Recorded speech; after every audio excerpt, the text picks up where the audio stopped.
Question in chat. Do you still play Age of Empires 4 from Hites? Many people have asked, so I guess I should answer. Normally, I don't really dramatically announce either that I'm going to start a game or that I'm going to go on a break for a game or that I'm going to retire from a game, never play it again. I don't really think in those terms. I usually just think in terms of, do I feel like playing it right now or do I not feel like playing it right now? And with AOE4, at the moment, I'm not as interested in playing it. I just would like to explain my thoughts and assure you that I will come back and play the game again, 100% sure. I just don't feel like playing it that much right now, and it's a confluence of different conditions that lead to it. Just like I eventually picked up AOE4 when it came out, against my expectations, so did I play it for 4 months and suddenly left my Warcraft fans and my HOTS fans without any Warcraft and HOTS content. And in those days, I thought I'll never play Warcraft 3 again. That's just how I felt right then. But I didn't share it with people because it would be dramatic and I knew it would be untrue. Even if I felt like that right then, I'm like, I got a new RTS, everything is perfect. And I actually came back to Warcraft 3 with great joy in my heart. The new 4-on-4 meta, recent developments with some patch news and brewings. So know that I am fiercely loyal to the games that I have committed a lot of time and energy into. Keep in mind, I have a Warcraft channel, a HOTS channel, and an Age of Empires channel. I wouldn't have done that, and this is for you too. I wouldn't have done that if I wasn't serious about the games. But at the moment for AOE4, there's a number of things that have led to me being a little bit less interested in it. And there's a couple of things that led me to be more interested in HOTS and Warcraft. First, let me list the good news. Why was I more interested in HOTS and Warcraft? HOTS started 2 to 3 months ago with the CCL season. This is a professional HOTS league that I'm casting together with Heroes Hearth, also known as Wisdom. I've had this contract and agreement with them for our mutual enjoyment of HOTS for a couple of years by now. I say contract, and it's true, but really we've wanted to cover competitive HOTS together for the last couple of years, which is why it's now on my channel and theirs, and we've always been doing it together. We're in season 4 now, and this is part of the reason I'm really feeling some HOTS, because I'm casting pro HOTS, it's inspiring, you know how it is. Then, why Warcraft 3? Recently, a couple of weeks ago, we started hearing that there is a small, maybe reforged team again. We've just found out who the leader is of the Warcraft 3 efforts. Actually the same person that's in charge of WoW Classic. You can take that as good or bad news, but either way, we finally have a name and they're starting to do a couple of things.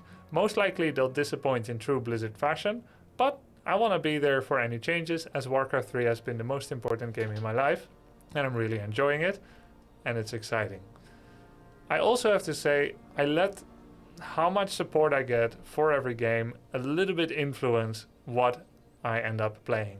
There may be dozens of games that I enjoy, or maybe a handful, and if one gets double the viewership than another, I'm going to look at that and see that as a sign that I should do that right now. After all, it makes more people happy at that moment to be supporting that game and for me to be playing it. See it as it's actually a small example of why I can even call myself a pro gamer and a pro streamer in the first place. At first in life, I was just a gamer. I wanted to game my whole life. How do you game your whole life? By not having to justify the time spent into it to focus on your job, because it is your job. So, becoming a pro gamer was a dream for me, and it still is. And that's how I can play so many games. So, in the same way, support for a game allows me to justify spending time on it. I may want to go pro Heroes of Might and Magic 3, SC2, or stream a lot of Spellforce, or whatever Planetfall in the past, but if I get half the viewership, then I can't do it. AoE for a while was quadruple the viewership that I had in some other games, then triple, then double, and now it is almost half. So that is not ideal for me. AoE, I've had some trouble breaking 1400 viewers, and if that's my cap, that's not good enough for me, and that's not good enough for most people that watch me. Warcraft 3 right now can be anywhere between 2 to 3.2k viewers, and HOTS is anywhere from 1900 to 2.3k. So you can see it's like Warcraft, HOTS, and AoE, and sadly AoE right now has lesser interest from the community. Seeing the community interest wane ever so slightly is both very understandable, as well as that it's a pity. It's understandable because many of you are disappointed by the state of the game, or bored with it, simply. Actually, now that I think of it, you probably won't be seeing this statement. So many of you are actually interested in the game. You won't see the statement if you're not consuming AoE content anymore. Damn. Oh, maybe I should send an open letter in the New York Times. Anyway, that's the state of the game for AOE4, and that lessens my interest a little bit as well, even though I still like the game very, very much. Now on to the personal reasons what I started to see a little bit in AOE4. I think towers are too strong and have been since the start of the game. They're too difficult to kill and too easy to make. Having towers either in offense or defense or in random places on the map is extremely powerful, as they offer vision, need 5 to 10 minutes to clear up usually if you start preparing for it, and they do really good damage. They deny mining and so on.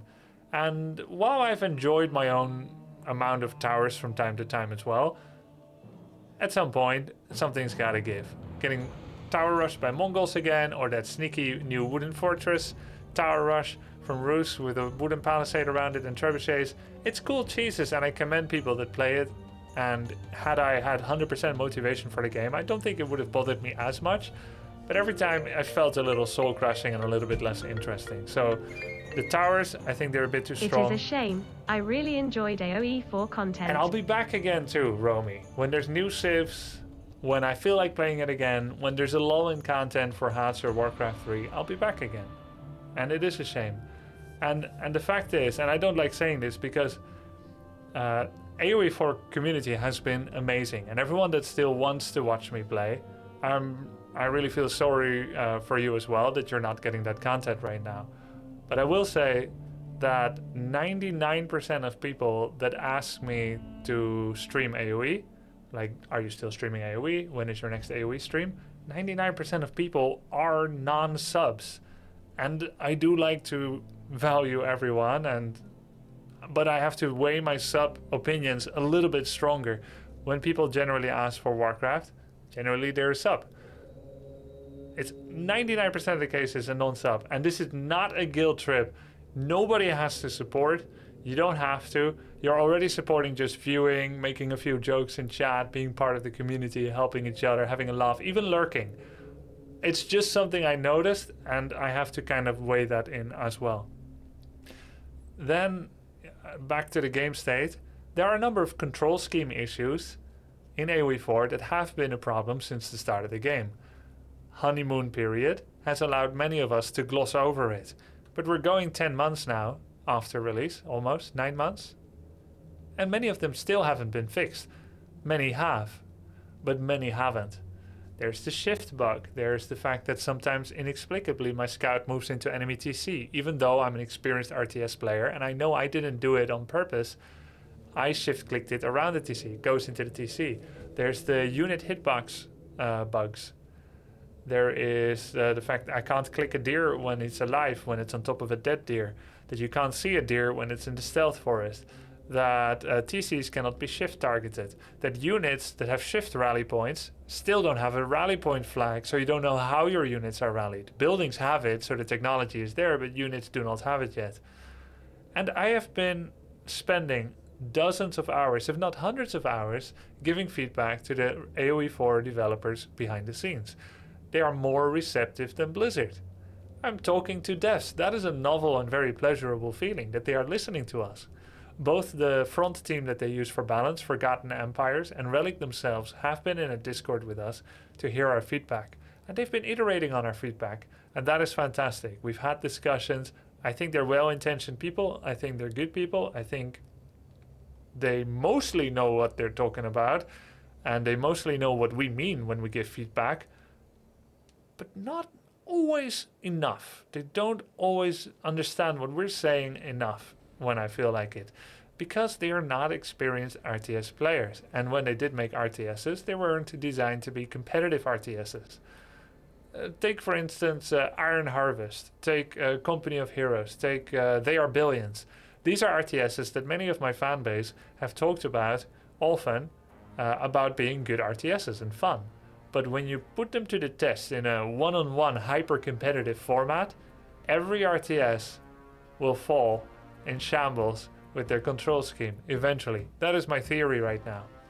Actually, I've been playing Spellforce. It is pretty damn good with the control scheme, not gonna lie. Better, maybe. More reliable than AOE4. And so some of these nuisances just start piling up and becoming more and more of a burden.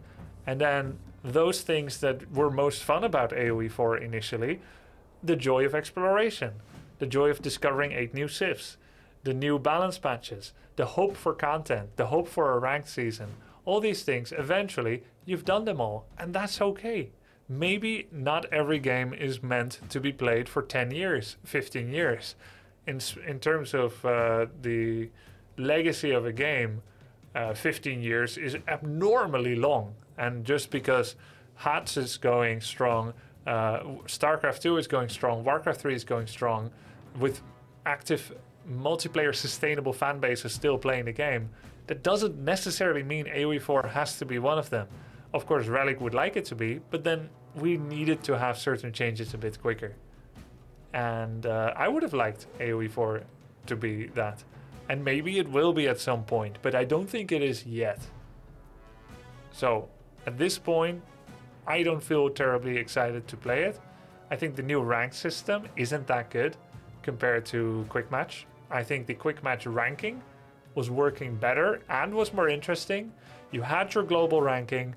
I was top 150, I was top 100, I was top 50. At my peak, I was top 25. It was exciting. You saw your rank going up and down. You knew that when you played against anyone in the top 120, you could either win or lose. And that was like my limit, right? If I was against the rank 200, very likely I'm going to win. Anyone under 150, I could lose. And that was a fun amount of players and a fun ranking system that worked. Even though it was Quick Match and it wasn't really ranking, we had our third-party ranking outside of the game. Then Ranked was introduced, and it's not working very well. People that were Platinum can now be Conqueror just by playing enough, because there's a minimum amount of points that you gain per game. So some people in Conqueror are good, very good. Some people are not. Playing a lot is rewarded, which essentially is a good system, but I don't know. It just hasn't been either fun or inspiring, the ranks, and I feel like it's working less well than Quick Match. And then there's other things, like, water is not in a great state yet. We keep being forced to play water games from time to time. The new ranked map pool is only 6 maps. We used to have like 14, and yeah, it was dumb maps sometimes. But where are the new maps? The community is making new maps via the editor. Why aren't they immediately into the game? Why is everything so hard and slow? And that's sometimes glacial pace for AOE4. Now, I will like to play again, either if Warcraft or HATS goes on a break, or maybe if a new Civ comes out, maybe if a new season comes out, but it just hasn't been enough for me to be excited about right now. I'm so sorry if this ruins your enjoyment of the game a little bit more. I don't want to do anything like a drain out of the player base of AOE4. I didn't want to contribute to it, which is why I also kind of forced myself to play for several months longer than I was strictly enjoying it as equally much. And I guess B.6 was a big part of it as well, because he was spoiling me with gift sub bombs every time I did an AOE stream. It was good while it lasted, and I would like to come back as well. I still got the YouTube channel. I don't have any content for it right now, but yeah, for the time being, it doesn't. Hopefully, it doesn't have to be too sad. I'm trying to keep all the games I play alive, but sometimes you just can't do anything more. I feel like I've done everything I can for AOE4, and I don't think it was enough, because it isn't up to us. It isn't up to you. It was up to Relic, and they were too slow. So be it. Now, for the time being, I'll be focusing on Warcraft 3 and HATS. There's CCL Season 4. There's my HATS streams. There's Warcraft 3, 4-on-4. It's not going to play itself. It needs me. It's a lot of fun. I enjoy it every day. And, by the way, I'll probably play a little bit more Spellforce 3 as well. I just played a tournament in it today on the controller. I know what you're thinking. It's not controller only. It's on PC and controller. But it came out on console today. That's why they celebrated it with a controller streamer invitational. And I played with Jordan from AOE2. Great guy. And we got second out of 4 teams. So that was really cool. That was a lot of fun. And we got quite a lot of subs during the stream. So I said, okay, if we get there, I'll do another Spellforce 3 stream at the end of June, the final week of June. And we got there. So I'm going to do it. So we still have many different experiences to try out. That's what I came to say. Let me know what you think in the comments. And I'll see you guys around. Thanks for hanging. Thanks for watching, listening, and have a great gaming experience. Peace.